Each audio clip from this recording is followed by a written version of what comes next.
एक बार भगवान के सेवक ने भगवान से कहा, आप सारा दिन मूर्ति बनकर खड़े रहते हैं, आज आपकी जगह मैं आपका रूप धारण कर लूंगा और आप आराम से घूम आओ। भगवान ने भी सेवक की बात मान ली, लेकिन भगवान ने शर्त रखी कि जो भी प्रार्थना करने आए उन्हें केवल सुनना और कुछ नहीं कहना। सेवक ने शर्त स्वीकार कर ली और योजना के अनुसार सेवक भगवान की जगह मूर्ति बनकर खड़ा हो गया। पहला व्यक्ति जो मंदिर में आया वह एक व्यापारी था।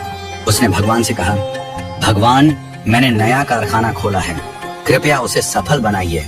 व्यापारी माथा टेकता है और तभी उसका बटुआ गिर जाता है। वह बटुआ गिराकर बिना देखे चला जाता है।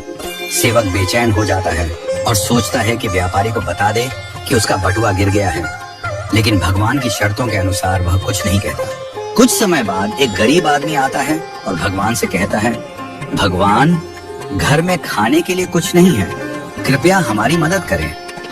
भगवान के सामने बटुआ पड़ा होता है। वह गरीब आदमी भगवान का धन्यवाद करता है और बटुआ उठाकर चला जाता है। फिर एक नाविक आता है और कहता है, भगवान, मैं 15 दिनों के लिए समुद्र की यात्रा पर जा रहा हूँ, कृपया मेरी यात्रा में कोई समस्या ना हो। ठीक उसी समय व्यापारी पुलिस के साथ आता है और कहता है, यह नाविक मेरा बटुआ चुराकर भागा है। पुलिस नाविक को पकड़ कर ले जाती है।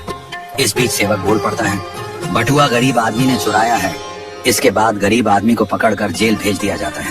रात को भगवान लौटते हैं और सेवक खुशी खुशी पूरा किस्सा सुनाता है। भगवान मुस्कुराते हुए कहते हैं, तुमने किसी का भला नहीं किया बल्कि सब कुछ बिगाड़ दिया। वे आगे कहते हैं, व्यापारी का बटुआ गिरना कोई बड़ा नुकसान नहीं था, वह गलत धंधा करता है, और अगर उसका बटुआ गरीब आदमी को मिल जाता तो उसके बच्चों को भोजन मिलता और उसकी परेशानियां दूर हो जाती।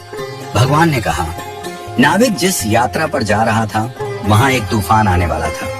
अगर वह जेल में होता तो उसकी जान बच जाती और उसकी पत्नी विधवा होने से बच जाती। भगवान ने यह भी कहा, कभी कभी जीवन में हमें समस्याएं आती हैं और हम सोचते हैं कि यह हमारे साथ ही क्यों हुआ, लेकिन हमें समझना चाहिए कि इसके पीछे भगवान की योजना होती है। भगवान ने हमें यह सिखाया कि जो भी होता है वह हमेशा अच्छे के लिए होता है, भले ही हमें वह समझ में न आए।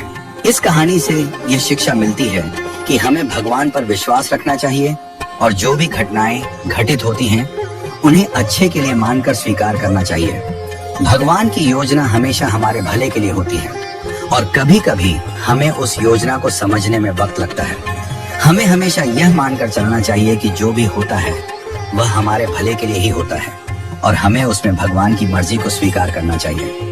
हमें कभी भी किसी स्थिति में निराश या हताश नहीं होना चाहिए, क्योंकि हर घटना के पीछे कोई ना कोई गहरी योजना होती है जो हमारे जीवन को बेहतर बनाने के लिए होती है।